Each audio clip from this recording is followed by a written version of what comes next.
جہاں اللہ پر توکل کرنا ضروری ہے وہاں اسباب اختیار کرنا بھی سنت ہے۔ آپ نے با آواز بلند فرمایا کہ اونٹ کو باندھ کر اللہ پر توکل کرو۔ اللہ پر توکل کرتے وقت اسباب سے بے پرواہی مت برتو، یعنی اللہ پر توکل کے ساتھ ساتھ اپنے حصے کا کام کرنا بھی لازم ہے۔ رسول کی یہی تعلیم ہے کہ پہلے اپنے حصے کا کام کرو اور پھر اللہ پر توکل کرو۔ جہاں بہتا پانی ہوتا ہے وہاں ہریالی اگتی ہے، جہاں بہتے آنسو ہوتے ہیں وہاں خدا کی رحمت ہوتی ہے۔ دھوکے بازی اور کینہ پروری میں تمام آدمیوں سے بدتر یہ آدمی ہے جو میرے اندر ہے۔ ہر شے اپنے ہی قسم کے ساتھ راحت محسوس کرتی ہے۔ جب خدا کسی کو ذلیل کرنا چاہتا ہے تو وہ اس شخص کی توجہ نیک لوگوں کو لان تان کرنے پر لگا دیتا ہے۔ جب خدا کسی کی مدد کرنا چاہتا ہے تو اس کی توجہ عاجزی کے ساتھ آنسو بہانے پر لگا دیتا ہے۔ اللہ اور رسول کا ہاتھ تھام لو۔ اے بھائی، جسم کے ابو جہل سے فرار حاصل کر لو، یعنی ہماری اپنی ذات ابو جہل کی طرح ہے، جہالت سے بھری ہوئی۔ اللہ اور رسول کے احکام پر چل کر اس ابو جہل سے چھٹکارا حاصل کیا جا سکتا ہے۔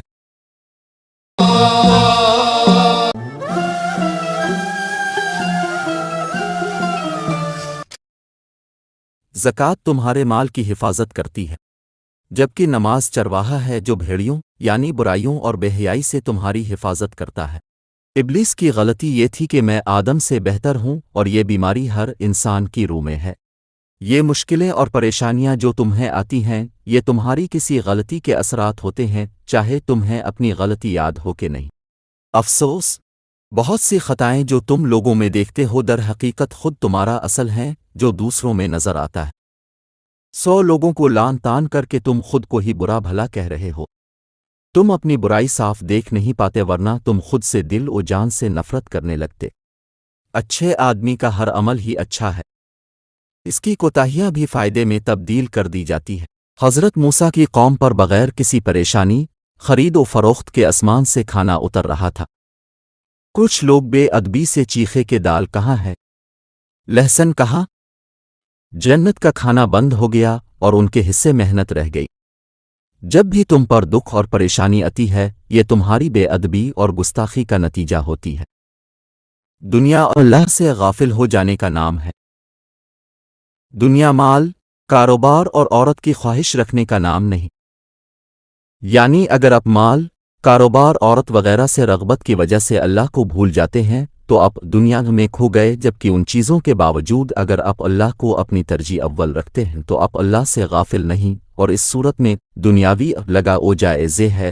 یہ دنیا ایک پہاڑ اور ہمارے اعمال آواز کی مانند ہے۔ جس طرح ہماری آواز پہاڑ سے ٹکرا کر ہمارے ہی کانوں میں واپس آتی ہے، اسی طرح دنیا میں ہم جو اعمال کرتے ہیں وہ اعمال ہی اچھے اور برے حالات کی صورت میں ہماری زندگی میں لوٹ کر آتے ہیں۔ جادو ٹونے میں تو شیطان کا نام لیا جاتا ہے اور پھر بھی فائدہ حاصل ہوتا ہے، مگر ہم اللہ کا نام لے کر بھی اس طرح فائدہ حاصل نہیں کر پاتے جیسا کہ پانا چاہیے، کیونکہ ہم اللہ کا نام صرف زبان سے لیتے ہیں، دل سے نہیں۔ یہی وجہ ہے کہ اللہ کا نام لے کر بھی ہمیں کم ہی فائدہ حاصل ہوتا ہے۔ اگر اللہ کا نام ہمارے دل میں جلوہ گر ہوتا تو ہمارا جسم پاش پاش ہو جاتا، یعنی اگر ہم صحیح معنوں میں اللہ کو دل سے یاد کریں تو حیران کن نتائج حاصل کر سکتے ہیں۔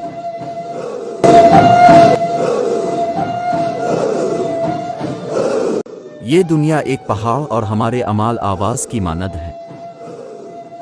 جس طرح ہماری آواز پہاڑ سے ٹکرا کر ہمارے ہی کانوں میں واپس آتی ہے، اسی طرح دنیا میں ہم جو اعمال کرتے ہیں وہ اعمال ہی اچھے اور برے حالات کی صورت میں ہماری زندگی میں لوٹ کر آتے ہیں۔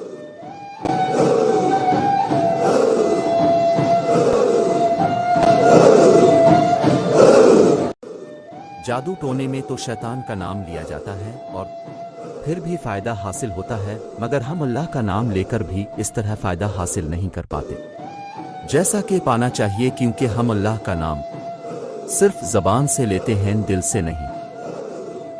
یہی وجہ ہے کہ اللہ کا نام لے کر بھی ہمیں کم ہی فائدہ حاصل ہوتا ہے۔ اگر اللہ کا نام ہمارے دل میں جلوہ گر ہوتا تو ہمارا جسم پاش پاش ہو جاتا۔ یعنی اگر ہم صحیح معنوں میں اللہ کو دل سے یاد کریں تو حیران کن نتائج حاصل کر سکتے ہیں۔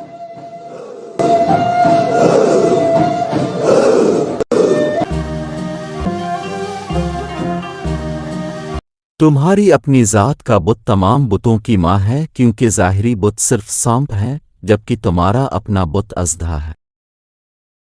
ہم ہر چیز سے زیادہ اپنی خود کی ذات کی پرستش کرتے ہیں، خود کو خدا تصور کرتے ہیں، اس لیے نہ اپنی غلطیوں پر پشیماں ہوتے ہیں، نہ خود کو بہتر بنانے کی کوشش کرتے ہیں۔ اس لیے ہماری اپنی ذات کا بت سب سے بڑا ہے اور اسے گرانا سب سے اہم ہے۔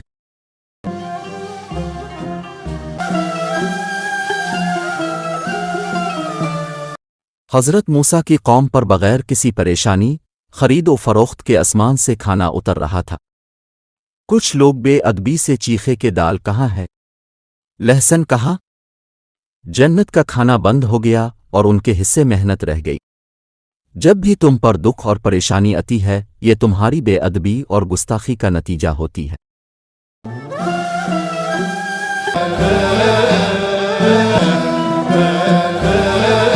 انسان اپنی زبان کے پیچھے چھپا ہے۔ زبان روح کے دروازے پر لٹکا ہوا پردہ ہے۔ جب ہوا چلتی ہے اور پردہ ہٹتا ہے، یعنی جب تم بولتے ہو تو معلوم ہوتا ہے کہ اس گھر میں کیا ہے۔ کیا وہاں سونا اور خزانہ ہے یا سانپ اور بچھو ہیں؟ یعنی انسان کے الفاظ اور بولنے کے انداز سے اس کی اصل شخصیت سامنے آتی ہے۔ اچھے انسان کی زبان سے اچھی باتیں جیسے شکر، اللہ رسول کی باتیں، نرمی، صلاح اور حکمت وغیرہ کی باتیں نکلتی ہیں، جبکہ برے انسان کی زبان سے بری باتیں جیسے غیبت، چغلی، جھوٹ، گالیاں، تانے وغیرہ کی باتیں نکلتی ہیں۔ 100 الفاظ کے ذریعے انسان کی اصل حقیقت کو جانا جا سکتا ہے۔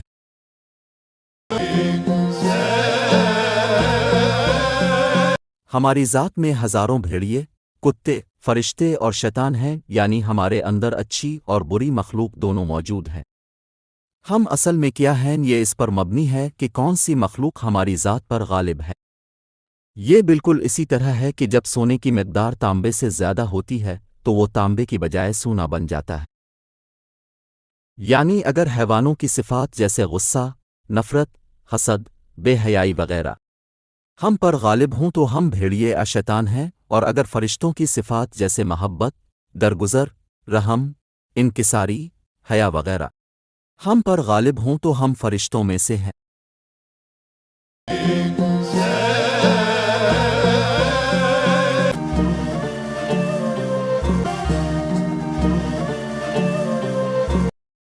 اللہ سے یہ دعا کریں کہ وہ ہمیں اپنے آپ پر قابو رکھنے کی صلاحیت عطا کر دے۔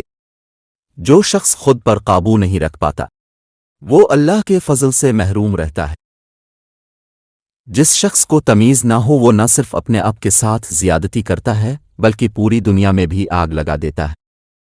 یعنی بدمزاج انسان کی بدمزاجی کی وجہ سے لوگ اس سے دور بھاگتے ہیں، اس طرح وہ خود اپنا ہی نقصان کرتا ہے۔ معاشرے کو بھی اس کی بدمزاجی کی وجہ سے نقصان پہنچتا ہے، کیونکہ وہ خود پر قابو نہ رکھنے کی وجہ سے لوگوں کے لیے باعث نقصان ہوتا ہے۔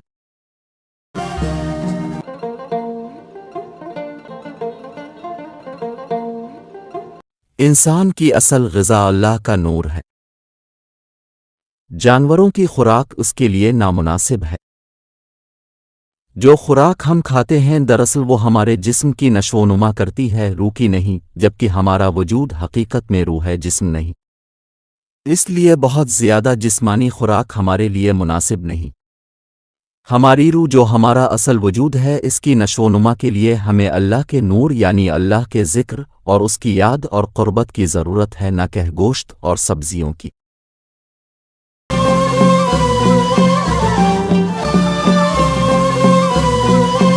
مثنوی شریف دل کی جنت ہے، جس میں جھرنے اور شاخیں ہیں، ان میں ایک جھرنا ہے جس کا نام سلسبیل ہے۔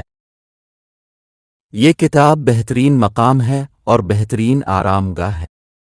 جہاں نیک لوگ کھاتے اور پیتے ہیں اور آزاد لوگ خوشیاں اور جشن مناتے ہیں۔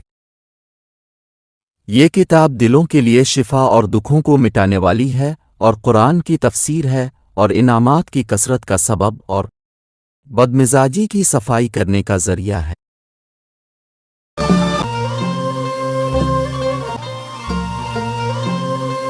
اگرچہ اللہ نے آخرت میں جزا اور سزا دینے کا وعدہ کیا ہے، مگر اس کا نمونہ ہمیں ہر لمحہ ملتا ہے جب تمہارے دل کو خوشی محسوس ہوتی ہے۔ یہ تمہاری کسی کو خوشی دینے کی جزا ہے۔ جب تمہیں دکھ پہنچتا ہے، یہ کسی کو دکھ دینے کی وجہ سے ہے۔ یعنی ہمیں اپنی نیکیوں کی جزا اور گناہوں کی سزا آخرت سے پہلے دنیا میں بھی کچھ حد تک ملتی رہتی ہے۔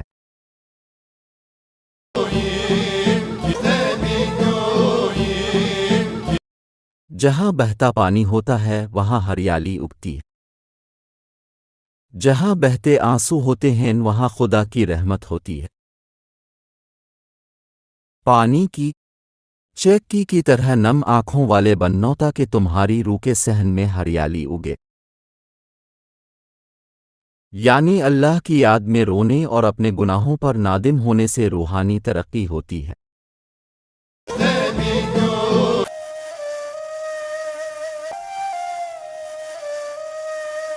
تمام بری خصلتیں جب ہمارے اپنے اندر ہوتی ہیں تو تکلیف نہیں دیتی۔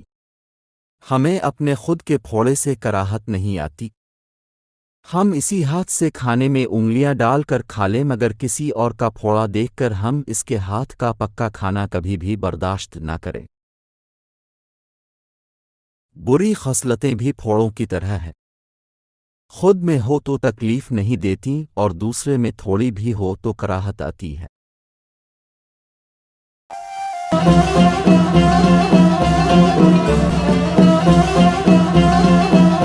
ایک شخص نے حضرت عیسیٰ سے پوچھا کہ دنیا میں کیا چیز برداشت کرنا سب سے مشکل ہے؟ حضرت عیسیٰ نے جواب دیا، اللہ کا غصہ برداشت کرنا سب سے مشکل ترین ہے، جس سے دوزخ بھی کانپتی ہے۔ اس نے پوچھا، اللہ کے غصے سے بچنے کا کیا طریقہ ہے؟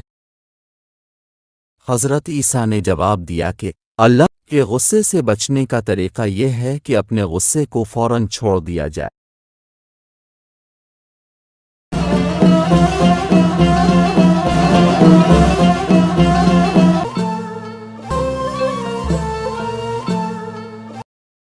روحوں کو ہر رات اس پنجرے یعنی جسم کی قید سے آزاد کر دیا جاتا ہے۔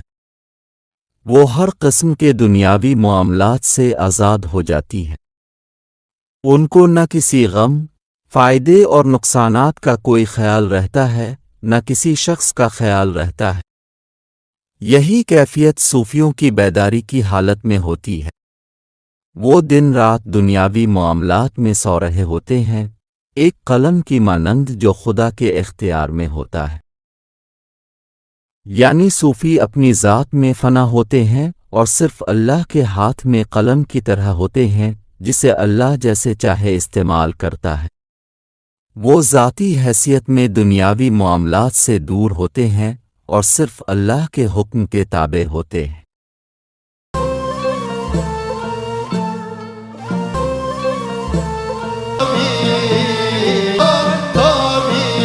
دنیا کی مثال ایک درخت کی سی ہے اور ہم کچے پھل کی طرح ہیں۔ جس طرح کچا پھل درخت سے زور سے چپکا رہتا ہے، اسی طرح ہمارا دنیا سے شدت سے دل لگانا اور چپک کے رہنا کچا ہونے کی نشانی ہے۔ یعنی جیسے پکا ہوا پھل خود ہی درخت سے گر جاتا ہے، اسی طرح جو روحانی طور پر پک جاتے ہیں، ان میں دنیا کی محبت و خواہشیں نہیں رہتی، جبکہ جو روحانی طور پر کچے ہوتے ہیں وہ دنیا کی محبت میں گرفتار رہتے ہیں اور کچے پھل کی طرح دنیا کو چھوڑتے ہی نہیں۔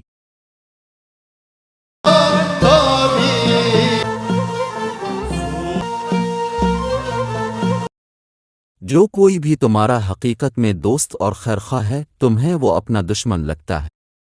یہ تمہاری ناشکری کی بیماری کے اثرات ہیں۔ یعنی ناشکر انسان کو اللہ یہ سزا دیتا ہے کہ اس کو اپنے حقیقی دوست بھی دشمن دکھائی دیتے ہیں اور اس کو معلوم بھی نہیں ہوتا کہ یہ گمان اس کی سزا ہے۔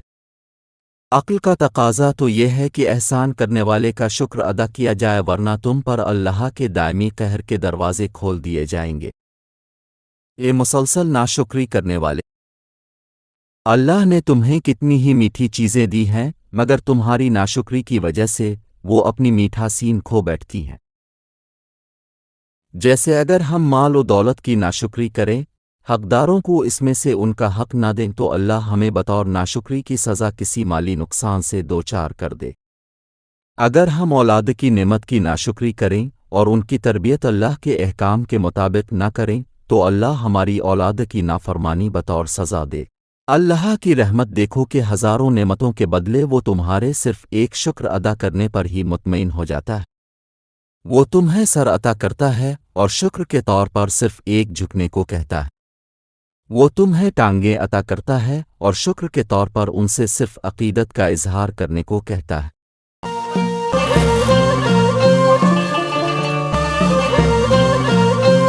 ایک آنکھ والا انسان وہ ہوتا ہے جو صرف حال ہی کو دیکھتا ہے، حیوانوں کی طرح آنے والے وقت سے غافل۔ دونوں آنکھوں سے انجام اور آغاز دونوں کو دیکھ لو۔ خبردار، لعنت کیے گئے شیطان کی طرح ایک آنکھ والے مت ہونا۔ یعنی شیطان نے نافرمانی کرتے وقت یہ نہیں سوچا کہ اس نافرمانی کا انجام کیا ہوگا۔ اسی طرح انسان کو کوئی بھی کام کرتے وقت اس کے انجام کے بارے میں ہر صورت میں سوچنا چاہیے۔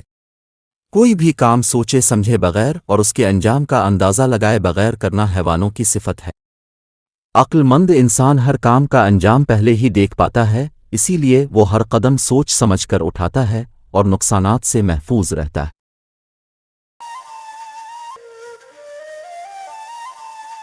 شیاطین ہماری اندرونی روح، خیال اور عقیدے سے واقف ہوتے ہیں اور چوری سے ہمارے اندر داخل ہو کر ہمیں مسلسل نقصان پہنچاتے ہیں، کیونکہ وہ اندرونی راستوں کے ماہر ہیں۔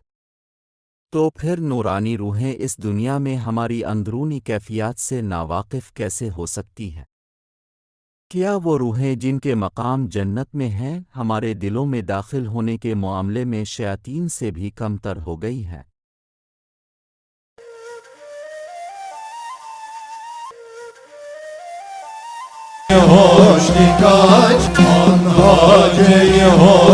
اس دنیا کو حاصل کرنے کے منصوبے بیکار ہیں، اس دنیا کو ٹھکرانے کے منصوبے اللہ کی عنایت ہیں۔ اصل منصوبہ تو یہ ہے کہ قیدی قید خانے سے آزاد ہونے کے لیے اس میں سوراخ بنائے۔ اگر وہ سوراخ میں خود ہی رکاوٹ ڈالے تو یہ احمقانہ منصوبہ ہوگا۔ یعنی انسان دنیا میں قیدی کی طرح ہے، اگر ہم زیادہ سے زیادہ دنیا کی طلب کریں تو ہم در حقیقت اس کے اور بھی قیدی بن رہے ہیں۔ عقل کا تقاضا تو یہی ہے کہ دنیا کی طلب چھوڑ دی جائے اور قید سے آزاد ہوا جائے۔ قید خانے میں سیٹل ہونے کی آرزو بے وقوفی ہے۔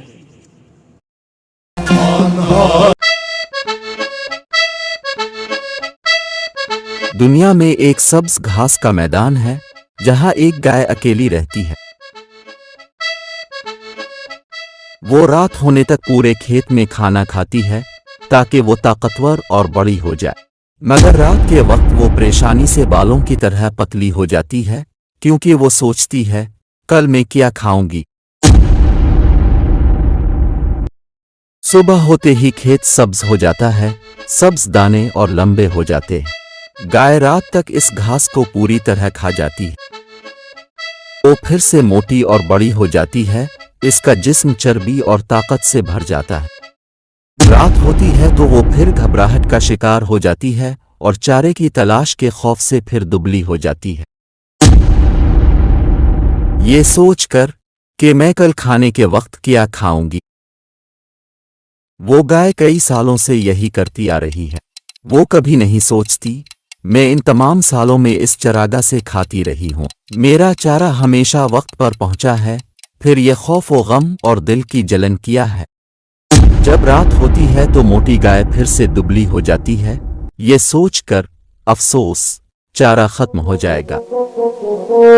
یہ گائے ہمارا نفس ہے اور میدان یہ دنیا ہے جہاں ہم رزق کے خوف سے دبلے ہوئے جاتے ہیں، یہ سوچ کر کہ میں مستقبل میں کیا کھاؤں گا، میں کل کے لیے کھانا کہاں سے تلاش کروں۔ اپنے برسوں کھایا ہے اور کھانا کبھی ختم نہیں ہوا۔ مستقبل کو چھوڑ کر ماضی کو دیکھیں۔ جو کھانا اور لذیذ چیزیں اب پہلے ہی کھا چکے ہیں ان کو ذہن میں رکھیں، آنے والی چیزوں کے بارے میں مت سوچیں اور دکھی نہ ہوں، اور حوصلہ رکھیں کہ جس طرح ماضی میں آپ کا رزق اب تک پہنچتا رہا ہے اسی طرح مستقبل میں بھی آپ کا رزق اب تک پہنچتا رہے گا۔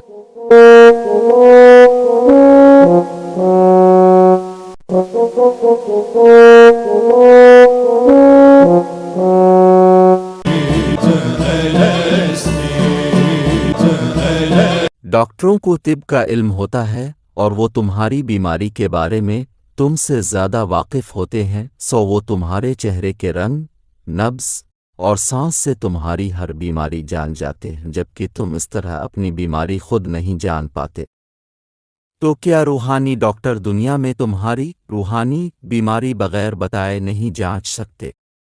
وہ تمہاری نبض، آنکھوں اور چہرے کے رنگ سے فوراً ہزاروں روحانی بیماریوں کو جان جاتے ہیں۔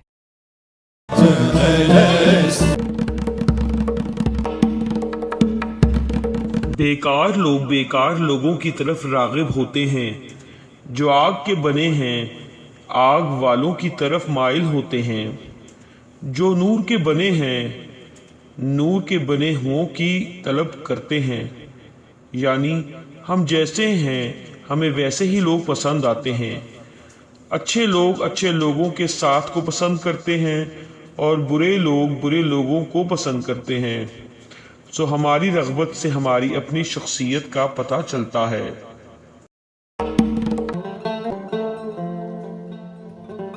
تمہارے دشمن در حقیقت تمہاری دوا ہیں، تمہارے لیے فائدہ مند اور تمہارے دوست ہیں، کیونکہ تم ان سے بھاگ کر تنہائی اختیار کرتے ہو اور اللہ کے فضل کی مدد کو پکارتے ہو۔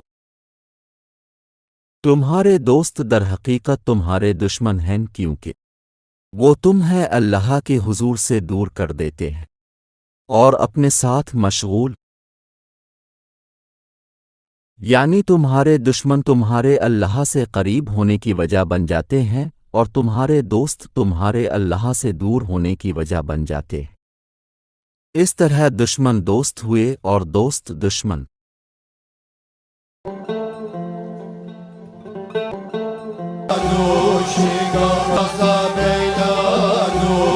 حماقت کی بیماری خدا کے غضب کی وجہ سے لگتی ہے، جبکہ عام مصیبتیں اور بیماریاں خدا کے غضب سے نہیں ہیں، وہ آزمائشیں ہیں۔ آزمائشیں اور سختیاں آخر میں خدا کی رحمت کو کھینچ لاتی ہیں، لیکن جاہلانہ بے وقوفی مصیبت اور تکالیف لاتی ہے اور اس میں کسی کی مدد کارآمد ثابت نہیں ہوتی۔ اس لیے احمقوں سے دور بھاگو، کیونکہ ان کی صحبت اختیار کرنے سے بے انتہا مصیبتوں کا سامنا کرنا پڑتا ہے، یعنی جب اللہ کسی سے بے انتہا ناراض ہوتا ہے تو وہ بطور سزا حماقت اس پر مسلط کر دیتا ہے، اور اس لیے دنیا کی دیگر تکلیفوں اور بیماریوں کے برخلاف بے وقوفی کی بیماری کی کوئی دوا نہیں۔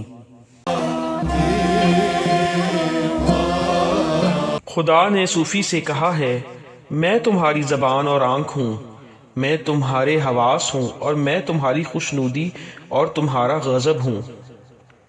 رسول اللہ صلی اللہ علیہ وآلہ وسلم نے فرمایا، اللہ تعالیٰ فرماتا ہے، جب میں اپنے بندے سے محبت کرنے لگ جاتا ہوں تو میں اس کے کان بن جاتا ہوں جس سے وہ سنتا ہے، اس کی آنکھ بن جاتا ہوں جس سے وہ دیکھتا ہے، اس کے ہاتھ بن جاتا ہوں جس سے وہ پکڑتا ہے، اس کا پاؤں بن جاتا ہوں جس سے وہ چلتا ہے۔ اللہ والے اس مقام پر ہوتے ہیں، اس لیے ان کی رضا اللہ کی رضا اور ان کی ناراضگی اللہ کی ناراضگی ہوتی ہے۔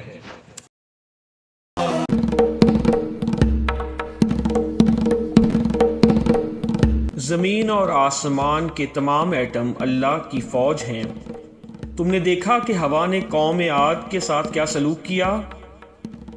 وہ انتقامی سمندر فرعون پر کیسے ٹوٹا، اور اس زمین نے قارون کے ساتھ کیا سلوک کیا، اور ان ابابیلوں نے ہاتھی کے ساتھ کیا کیا کیا، اور کیسے نمرود کی کھوپڑی کو مچھر کھا گیا، اور لوط کے دشمنوں پر پتھروں کی بارش ہوئی۔ اے اپنے اعمال میں اللہ کی مخالفت کرنے والے، تم اس کی فوج کے درمیان ہو، ڈرو۔ اگر وہ آنکھ سے کہے اسے اذیت دو، تو آنکھ کا درد آپ پر 100 تکلیفوں کا باعث بن جائے گا، اور اگر وہ دانتوں سے کہے اسے تکلیف دو، پھر آپ اپنے دانتوں سے عذاب پاؤ گے۔ یعنی ہمارے اعضاء اللہ کی فوج کے مانند ہیں، سو انسان کو اللہ کی نافرمانی کرتے ہوئے ڈرنا چاہیے، کیونکہ وہ ہم پر مکمل طاقت رکھتا ہے، اور ہمارے اپنے جسم کے اعضاء سے بھی ہمیں کسی بھی وقت سزا دینے پر مکمل اختیار رکھتا ہے۔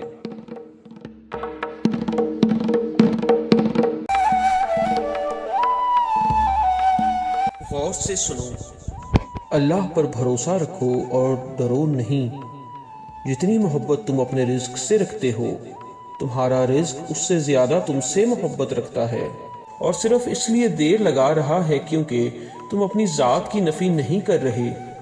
اگر تم اپنی ذات کی نفی کرو تو تمہارا رزق خود تمہارے پاس آئے گا اور ایک عاشق کی طرح تمہارے قدموں پر گر جائے گا۔ یعنی ہمیں اپنی کوشش پر بھروسہ کرنے کی بجائے اللہ پر مکمل بھروسہ کرنا چاہیے۔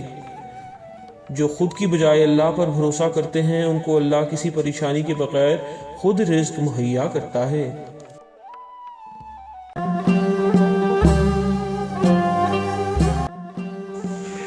ایک آدمی نے پانی میں چھلانگ لگائی تاکہ وہ پانی میں بھیڑوں کے ڈنگ سے بچ سکے۔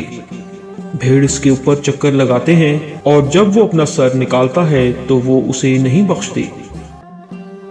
پانی خدا کی یاد یعنی ذکر ہے، اور بھیڑ کسی انسان کی یاد ہے۔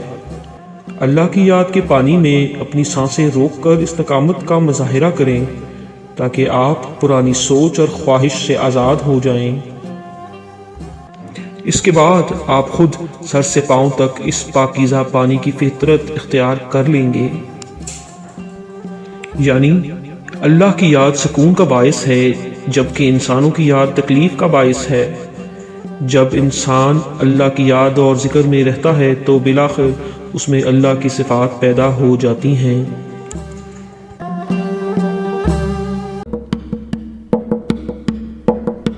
اگر کوئی ماں کے رحم میں موجود بچے سے کہے باہر ایک خوبصورت دنیا ہے، ایک خوشگوار زمین ہے جس میں 100 قسم کے کھانے کی چیزیں ہیں، پہاڑ اور سمندر اور میدان، خوشبودار باغ اور کھیت ہیں، اور بلند اور روشن آسمان ہے، تو یہ بچہ جو ماں کے رحم کے اندھیروں سے مانوس ہے اور باہر کی دنیا سے بالکل غافل ہے، اس بات پر یقین نہیں کر پائے گا اور اس پیغام سے منہ موڑ لے گا۔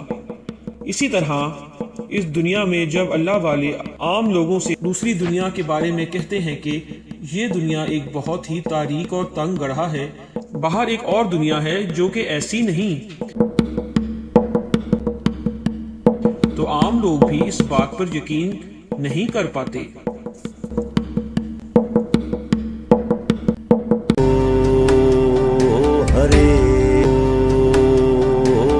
اس زمین پر خدا کی رحمت کا نشان ہے۔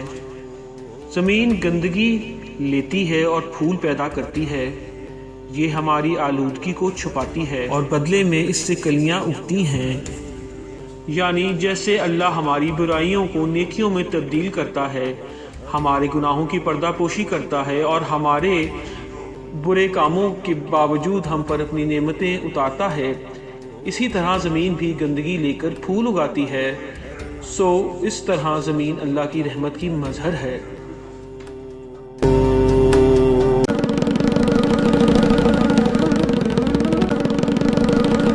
اگر تم ایک موسیٰ یعنی خدا کے بندے کی نصیحت کو نہیں سنو گے اور اس کی بیعت بھی کرو گے تو تم لوہے کی تلوار سے ٹکرا رہے ہو۔ اس تلوار کو تمہاری جان لیتے ہوئے کچھ افسوس نہیں ہوگا، اور اس میں قصور صرف تمہارا ہے، اے بھائی، صرف تمہارا۔ یعنی اللہ والے اللہ کے حکم کے مطابق کام کرتے ہیں سو اگر وہ ہمیں کوئی ہدایت کریں تو وہ اللہ ہی کی جانب سے ہوتی ہے، اس لیے ان کی نافرمانی اللہ کی نافرمانی ہے، سو ایسا کرنے سے انسان کو سخت سزا ملتی ہے۔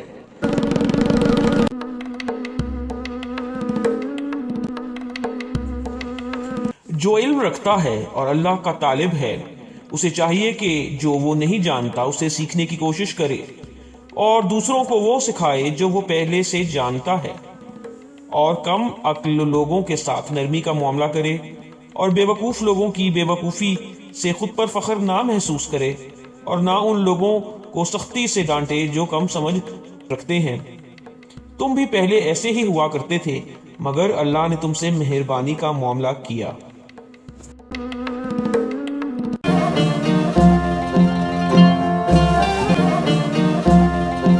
جب دو انسان ایک دوسرے کے قریب آتے ہیں، بلا شبہ ان میں کچھ یکسانیت ہوتی ہے۔ ہر پرندہ اپنی ہی قسم کے پرندوں کے ساتھ اڑتا ہے، یعنی جیسے کبوتر کبوتروں کے ساتھ اڑتے ہیں، کوے کووں کے ساتھ اور طوطے طوطوں کے ساتھ، اسی طرح ہم خیال لوگ ہی ایک دوسرے کے ساتھ گھل مل پاتے ہیں۔ جو اچھے لوگ ہوتے ہیں اچھے لوگوں کے دوست بن جاتے ہیں اور برے لوگ برے لوگوں کے۔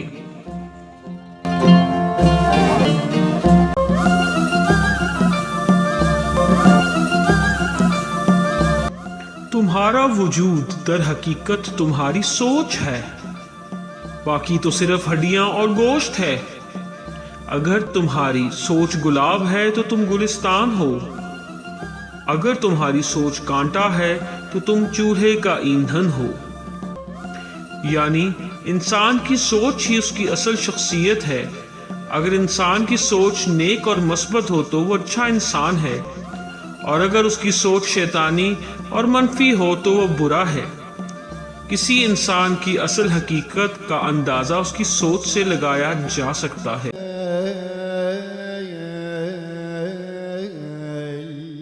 آنسوؤں کی وجہ سے آدم علیہ السلام ملامت سے بچ گئے۔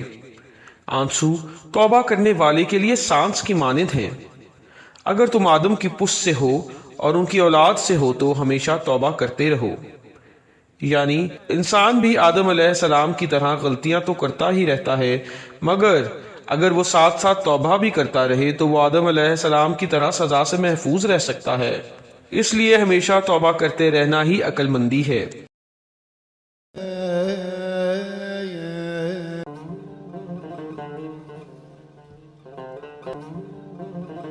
جب کسی عمارت کو دوبارہ تعمیر کرنا ہوتا ہے تو اس کی بنیادوں کو کھودنا پڑتا ہے۔ بچے نے جب سلیٹ پر کچھ لکھنا ہوتا ہے تو وہ پہلے اسے صاف کرتا ہے۔ اسی طرح جب اللہ نے ہمارے دل کی سلیٹ پر اپنے اسرار لکھنے ہوتے ہیں تو وہ اس کو آنسوؤں اور خون یعنی تکلیفوں کے پانی سے دھوتا ہے۔ سو بنیاد کا گرنا اور سلیٹ کا صاف کرنا آنے والی بہتر چیزوں کی خوشخبری ہے۔ یعنی جب اللہ ہمیں تکلیفیں دیتا ہے یا ہم سے کچھ لے لیتا ہے تو در حقیقت وہ ہمیں بہتر چیز دینا چاہتا ہے۔ سو ظاہری تکلیفیں اور نقصانات خوشخبری ہیں کہ ہمیں جلد ہی بہتر چیزیں ملنے والی ہیں۔ جب تم بھوکے ہوتے ہو تو کتا بن جاتے ہو، تم وحشی بد اخلاق بن جاتے ہو۔ جب تم پیٹ بھر کھاتے ہو تو مردہ بن جاتے ہو۔ تمہاری سمجھ بوجھ ختم ہو جاتی ہے تو تم کبھی مردہ ہو کبھی کتے، تو تم شیروں یعنی اللہ کے دوستوں کے راستے پر اچھی طرح کیسے دوڑو گے؟ جان لو کہ شکار کرنے کا واحد سبب کتا یعنی نفس ہے۔ اس کتے کو ہڈی ڈالو مگر کبھی کبھی، کیونکہ جب کتا پیٹ بھر کھاتا ہے تو باغی ہو جاتا ہے اور شکار کرنے کے لائق نہیں رہتا۔ یعنی اللہ والوں کے راستے پر چلنے کے لیے بہت محتاط طریقے سے خوراک لینا چاہیے تاکہ نفس نہ تو طاقت کے سبب باغی ہو جائے اور نہ ہی کمزوری کے سبب سست پڑ جائے اور اللہ کی فرما برداری نہ کر پائے۔ کم کھانا ہی نفس کو صحیح طریقے سے فرما بردار بنا سکتا ہے۔